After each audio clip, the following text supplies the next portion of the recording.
వారంట్ల మహేష్. ఏం చేస్తుంటారన్నా? వ్యవసాయమే. ఎలా ఉందన్న చంద్రబాబు నాయుడు గారు వచ్చి సుమారుగా 11 నెలల పైనే అవుతుంది. మరి ప్రభుత్వం పనితీరు ఏ విధంగా కొనసాగుతుంది అనుకుంటున్నారన్న? ఇవన్నీ చెప్పుకునేవి కాదు, వినేవి కాదులే అబ్బాయి. అంటే దేనికంటారా? అంత మంచిగా ఉందంటారా లేదా అసలుకి? ఇవన్నీ మనకెందుకు చెప్పు. రైతుల పరిస్థితి ఘోరంగా ఉంది. 20,000 తేజాలు అమ్మాయి 13,000, 11,000 అమ్ముతున్నాయి. రైతే మైనస్. అయితే మైనస్ అయితే అంటే చంద్రబాబు నాయుడు గారు వచ్చిన తర్వాతనే ధరలు అనేది ఇలా ఉన్నాయంటారా? మనం ఏం చెబుతాము, వాళ్ళ మటుకు కూడా ఏముంది, వాళ్ళు పైనుంచి ఆర్డర్లు వస్తే నాకు తీసుకునేది. మరి రైతు భరోసా సంక్షేమాలు అవన్నీ మొదలయ్యాయన్నా? మొదలు పెట్టాల. సంక్షేమాల సంగతి ఏంటంటారు? మరి ఇంకా అమ్మఒడి కావచ్చు, ఈ రైతు భరోసాలు కావచ్చు, 18 సంవత్సరాలు నిండిన వాళ్ళకి 1,500 కావచ్చు, ఏమన్నా అందుబాటులోకి వచ్చాయన్నా? సార్లే ఇవ్వకుండా అట్టుంటారు.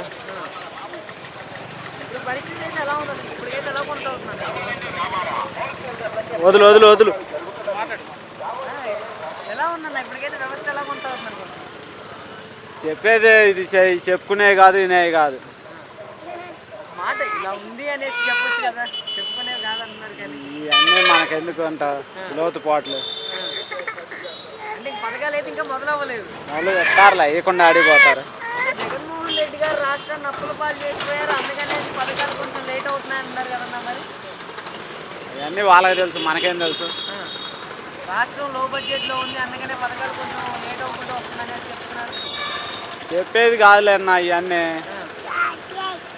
మీకు తెలిసినంత వరకు ఒక మాట చెప్పండి, జగన్మోహన్ రెడ్డి గారు ఉన్నప్పుడు ప్రజలకు న్యాయం చేయగలిగారు? న్యాయం చేశాడనే మేము అనుకుంటున్నాం. ఏ విధంగా న్యాయం చేసిందన్న ఒక రైతుగా చెప్పండి, మీకు రైతుకి ఏ న్యాయం జరిగిందన్న? అన్న 25,000 అమ్మినాయి అన్న తేజాలు. అది ఇప్పుడు 11,000కి అమ్మా నేను. ఎంత తేడా వచ్చింది? 14,000. మిగిలే డబ్బులన్నీ పోయినాయి కదా. మరి జగన్మోహన్ రెడ్డి గారు సంక్షేమం ఏమన్నా అందజేస్తారంటారు అసలు ఆయన గవర్నమెంట్లో? ఫ్యూచర్లో ఇంకా రాకేం చేస్తారు? అలా కాదన్నా, వస్తారు మీరు అన్నమాట కరెక్టే. కాకపోతే ఆయన సంక్షేమాన్ని ఏమన్నా అందజేయగలిగారా? ఆయన గతంలో గత 5 సంవత్సరాల్లో ఆయన పనితీరు ఏ విధంగా అనిపించింది? పనితీరు ఏముంది, ఇప్పుడు అన్ని పథకాలు ఇచ్చాడు కదా. పథకాలన్నీ ఇచ్చాడు కదన్న, చెప్పినవి అన్నీ. మరి ఇంకా చెప్పిన మాట ప్రకారం అయితే అన్నీ అన్నీ అమ్మఒడి, ఆటో వాళ్ళకి, ఏంది నాయ బ్రాహ్మణులకి మొత్తానికి ఇచ్చాడు కదా. మరి ఏం తేడా? అంటే ఒక పార్టీలు చూసే పనులు చేశారంటున్నారు, వాస్తవేనంటారు అది? పార్టీలు చూసి పనులు అనేది అది వాళ్ళ మనసాక్షికి తెలియాలి, చేపించుకున్న వాళ్ళకి తెలియాలా. అంటే అలా జరిగింది అనుకోవచ్చా గతంలో? జరిగిందో జరగలేదు వాళ్ళకి తెలియాలి, చేపించుకున్న వాళ్ళకి తెలియాలా, చేసిన వాళ్ళకి తెలియాలా. ఇప్పటికైతే ఎలా ఉందంటారు ప్రభుత్వం, ఈ ప్రభుత్వం? అవన్నీ మనం చెప్పేవి కాదు. ఓకే, థ్యాంక్ యూ అన్న.